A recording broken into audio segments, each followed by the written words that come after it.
Hello guys, how are you? David and Frankie here from brandrocket.com, and in this video I'm going to explain to you how to successfully sell your website on Flippa using the following tips. Okay, so first of all, what is Flippa?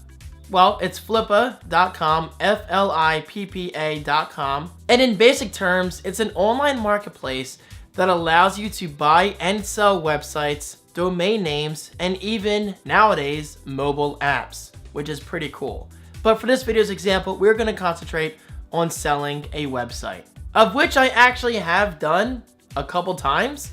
So all of these tips were learned through self-experience, and I don't mind sharing them with you as well, because I guarantee you these tips can help you. So let's look at this video from a seller's perspective. The first tip that you want to keep in mind is set a reserve price that is reasonable. Just like eBay, you want to be realistic with what you're expecting to get. Don't make it too low, and certainly don't make it too high. You want to gain interest, and if nobody's going to surpass your reserve price, then well, nobody's going to buy your website. The second tip, include your Google Analytics data. Yes, Flippa actually allows you to connect your Flippa account with your Google account, which actually allows you to automatically bring in your Google Analytics data relating to that website of which you're trying to sell. This is a huge opportunity because it allows potential buyers to have a transparent view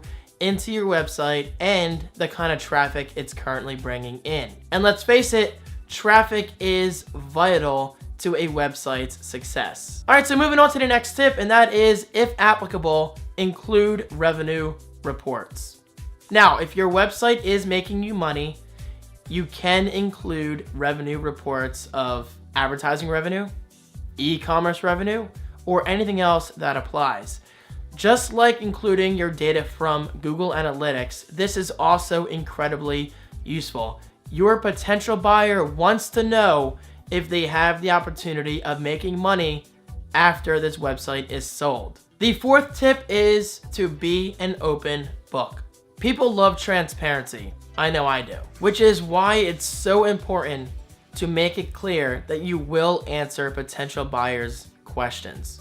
People will have questions, I guarantee you that. And your answers to those questions could determine whether your website actually sells. So pay attention to questions, be transparent, and be vocal. And thankfully, Flippa does feature a built-in messaging system. So there's really no excuse why you should not be in contact with potential buyers. And finally, the last tip that I would like to cover is the fact that you should always consider best offers. This is especially apparent if your website, for whatever reason, is not going to sell.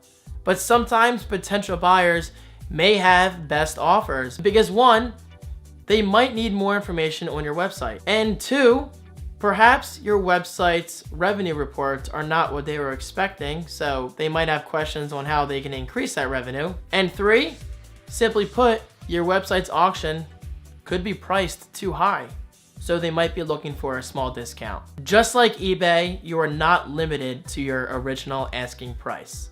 So definitely be willing to negotiate. And well, there you go. Those are my tips that have worked for me in the past. Again, I have sold, I think, 2 websites on Flippa, and both experiences have been very positive. So keep these tips in mind. I wish you luck. Thank you so much for watching. I hope you enjoyed this information, and I will see you in a future video.